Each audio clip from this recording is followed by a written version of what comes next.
What's going on, guys? It's Troydan here, and today we've got why baseball is more dangerous than ever. When I was a kid, I played baseball, and I was so scared of getting hit by the pitch, I never swung. That's a true story. I stole bases all the time. I have not seen this. Link in the description below. Make sure to sub to this channel at least 32 times. Let's find out.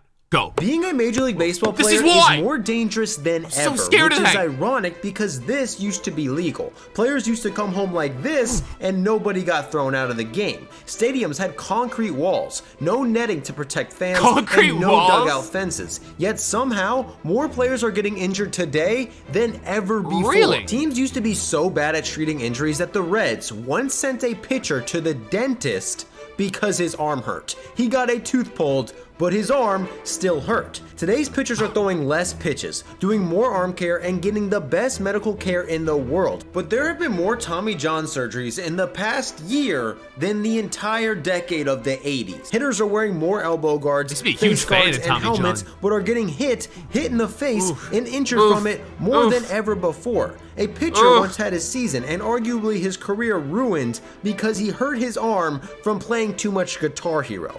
Moises Alou got Guitar Hero, really? Injured after accidentally running over his son with his bike, and multiple players have been injured from sneezing. These injuries were real, but fake injuries are also at an all-time high. According to one player, his team told him if he didn't fake an injury, he would be cut from the team, and this is a new strategy being used across the league. MLB is starting to implement new equipment and new rules to solve their injury problem, but they've been trying to make baseball safer for decades. Unfortunately for them, plays like this can still occur.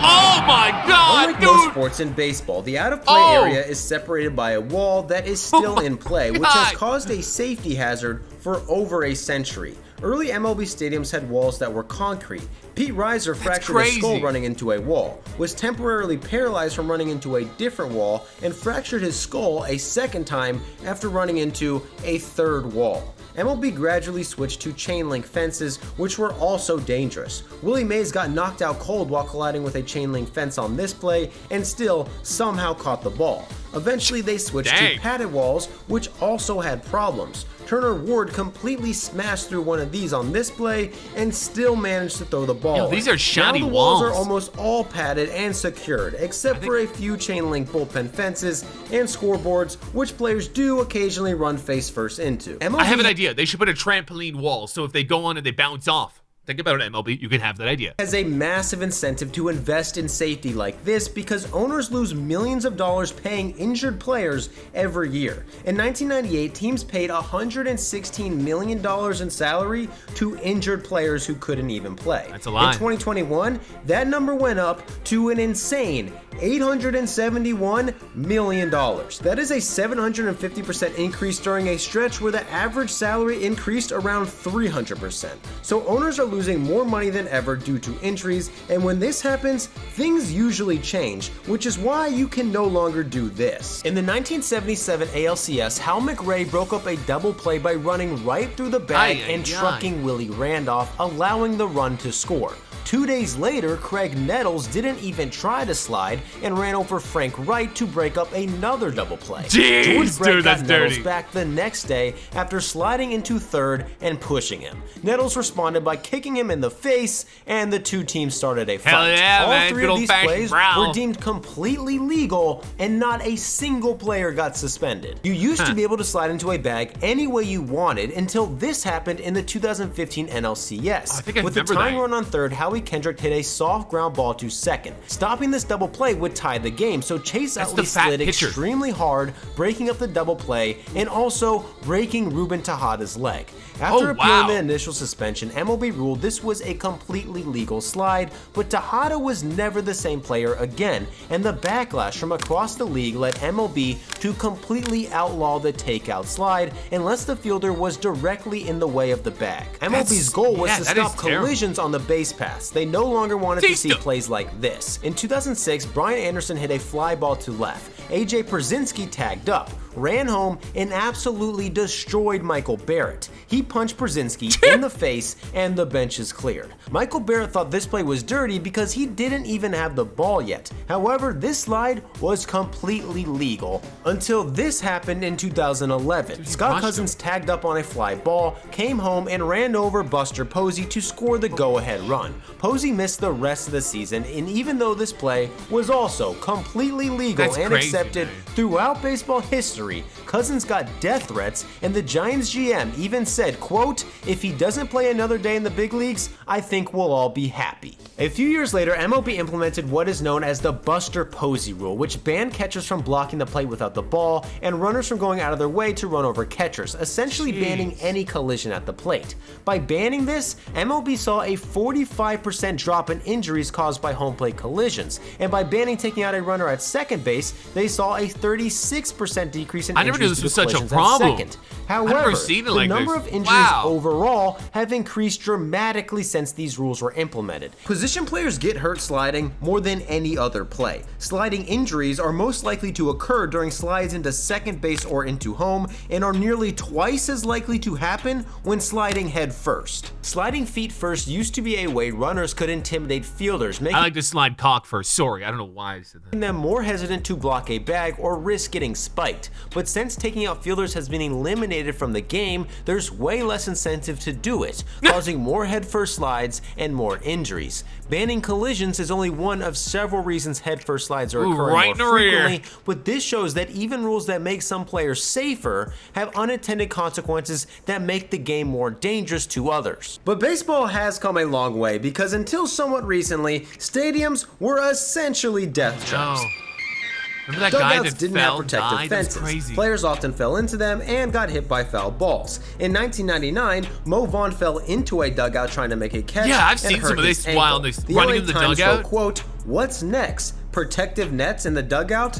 And that is exactly what happened. Dugouts are now protected by a railing. Players still fall into them while trying to make catches and get hit by flying bats and balls occasionally. Baseball nutty. But it's so dangerous for everyone. Near as dangerous as stadiums like the Oakland Coliseum, which for some reason to this day does not have dugout railing. MLB cared so little about safety in the early 1900s. If there was a sellout, teams would literally put fans on the field to watch. Fans would hold a rope in the outfield to form a new fence. Hitting a ball past this rope resulted in a ground rule triple. In the 1903 World Series, there were 17 ground rule triples. Yankee Stadium used to have stone monuments and a flagpole in the outfield that were in play. They also had a rubber drain that was in play in the middle of right field. In the 1951 World Series, Mickey Mantle tripped on it, tore ligaments in his knee, had to be carted off the field, and played 17 more seasons with a torn ACL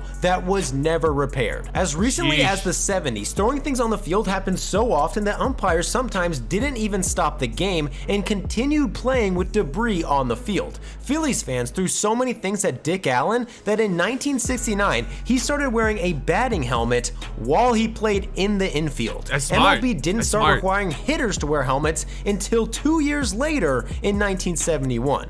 Dave Parker took this rule change to another level. People were tough back then. He wore a football helmet and even a hockey mask to the plate. I don't blame him, dude. I don't blame him. Protective equipment for hitters has evolved into elbow guards, shin guards, face guards, and better helmets. Despite this, hitting is more dangerous than ever because batters are getting hit and hit in the face at a higher rate than any time in baseball history. And hitters are getting tired of it. Just ask the Angels, who started the biggest brawl of the year after Justin Upton was hit in the head by Michael Lorenzen. This was a complete accident, but later that month, after Mike Trout saw 2 pitches go by his head, he speculated that these could have been on purpose, also saying that even if they weren't, pitchers who don't have good enough control to throw inside without hitting someone in the face probably shouldn't do it at all. The Angels threw near Julio Rodriguez's head the next day, which caused a back and forth, and when they hit Jesse Winker later in the game, things got ugly. The bad part for MLB is that this increase of batters getting hit is largely by design. Teams are having pitchers throw more breaking balls than ever, which are more likely to slip out of a pitcher's hand and hit a batter.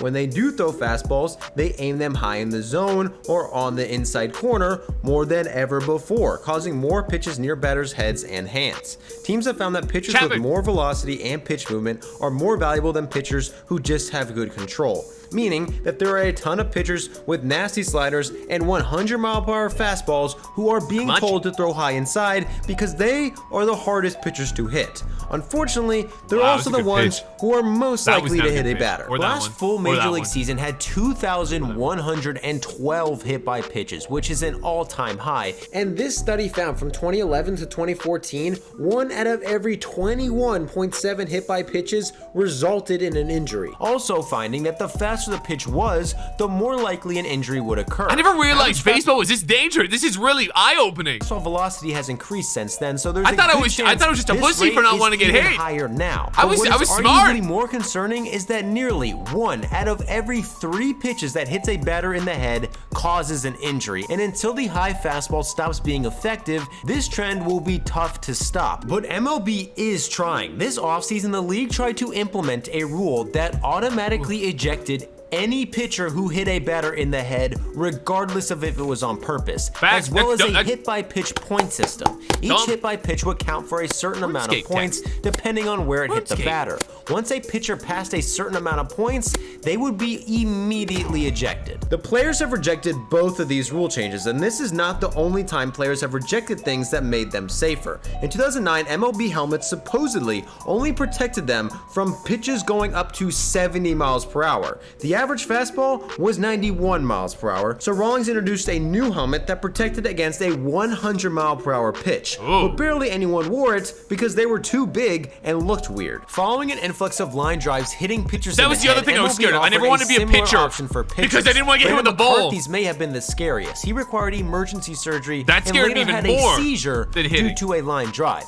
MLB offered pitchers this hat that Alex Torres wore, but he was probably the only one who ever wore this hat for obvious reasons. More hats and helmets with extra protection have been introduced since, which are more popular and a lot less noticeable. But despite all of these changes that have improved player safety, the amount of league-wide days spent on the IL has gone from 31,000 in 2017 to 48,000 in 2021. That is a 65% increase in only 5 seasons, and a lot of these injuries are actually fake. But before we get to that, a word from today's sponsor. Factor is a meal delivery service that sends fresh. Okay, we're gonna probably skip ahead of this, but geez, dude, baseball is so dangerous. Hey, that looked tasty. Sorry, guys, I'm getting distracted easily. MLB decreased the minimum number of days an injured player had to sit out from 15 days to 10 days. Teams can manipulate this by diagnosing a starting pitcher with an injury they don't have and only lose them for 1 start. This is illegal. However, it's pretty hard to tell which injuries are real and which are not. Jose Cardinal once had to miss a game because he said there was a cricket in his hotel room that kept him awake all night. Another time, he missed a game because he claimed his eyelid wouldn't close. As ridiculous as this sounds, both of these injuries were real. It was reported that Joe Zumaya hurt his shoulder and had to get surgery because he played too much Guitar Hero. This was also real, and Guitar Hero even put him in the credits for Guitar Hero 2, saying he, quote, had it coming. Danny McLean once went on the injured list because he said his foot fell asleep while watching TV. He stood up too fast, stubbed it, and dislocated his toes. This was fake. In reality, he was connected to the mob and owed famous gangster Tony Jagiellone money. Jagiellone smashed his toes as punishment, causing him to go on the disabled list. Glenn Allen Hill had to go on the DL because he claimed he was afraid of spiders. He had a dream about spiders, which scared him so much, he slept-walked onto a glass table and shattered it. He then proceeded to fall down his stairs while he was asleep. This was a true story. Ross Stripling once went on the IL with lower body fatigue. According to him, this was completely fake. Another anonymous veteran pitcher says he was given the option to either fake an injury or be released. This strategy allows teams to replace underperforming players by putting them on the injured list. That's smart. That way, they don't have to release them. Since they're still technically on the team, if their replacement gets hurt in the future, they can just take them off the IL and pretend if I was to fake an injury, I would be like, I snapped my pecker banging many women. quick injury healed. Teams will also do 20 this at for once. pitchers who they think have thrown too many innings. By putting them on the IL, they don't have to go back to the minors or be released. That's smart. And can stay with the team and pitch again Loopholes, later baby. in the season. Even though they're not really injured, this is done to prevent future injuries like Tommy John surgery, which has happened more times in the past year than in the entire decade of the 90s. The league has responded to this epidemic with lower pitch counts, but this arguably is making things worse because pitchers used to throw way more innings with way less rest and got injured way less frequently. Old Hoss Radbourn threw more complete games in a single season than the entire league combined in 2021. Crazy. The Brooklyn Robins and the Boston Braves once played a 26-inning game, and both starting pitchers pitched every single inning. Respect Nolan Ryan it, once boys. threw 235 They don't pitches build 'em like in that no one more. game. That is more than 2 times higher than Sandy Alcantara's average pitch count, who leads the entire league Boys with were an tougher average back of then. 102 pitches per game. Pitchers in past eras were These guys probably used went to to throwing a war. lot of pitches, so they could do it without adding too much risk. But research shows that throwing more pitches does increase risk of injury, especially if pitchers aren't used to it. The Rangers once let Jose Canseco, who was an outfielder, pitch during a blowout. What? Even though he Was he only good? threw a single inning, he tore his UCL and had to get Tommy John.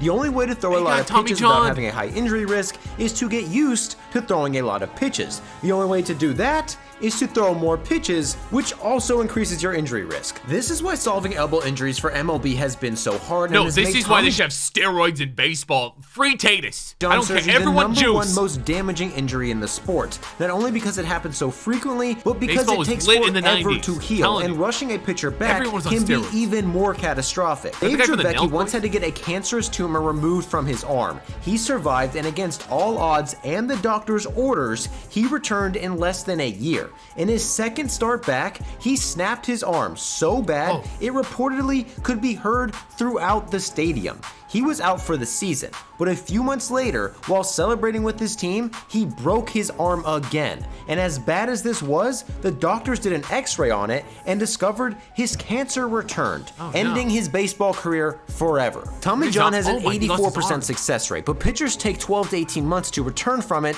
to prevent things like this. And teams are being extremely cautious with their pitchers. But perhaps the biggest factor in elbow injuries is the thing that teams are promoting the most. Research finds that higher velocity pitchers have the highest chance of Tommy John because higher velocity usually means more torque on the arm. But a pitcher who tries his hardest to throw 95 often puts more torque on their arm than a pitcher who can throw 100 with ease. Old Hoss Radbourn probably threw in the 80s and likely rarely threw a pitch as hard as I he think I have could footage from the because he knew he 1800s. was expected to throw the entire game, which is why he could throw 1 million pitches What? Oh, without it's getting hurt. But a game. today, MLB values pitchers with velocity more than anything. So pitchers are trying their hardest to throw their hardest as frequently as possible, putting them, the hitters, and the entire league in more danger than ever before. Dude, baseball is crazy, man. Like I said before, I'm always scared of the ball. That thing's... I shouldn't have been so scared because I was like, I don't know, in grade 6 when I play, I don't think anyone could throw it really hard. But it's still scary, all right? Protect yourself out there, kids. And if you're going to juice, make sure you do it right. That guy down in Miami, he does good things. Guys, if you got a video you'd like for me to watch or react to, you can tweet me at Troydan under the hashtag TroydanReacts. Thank you for watching, and kids, watch out for the ball.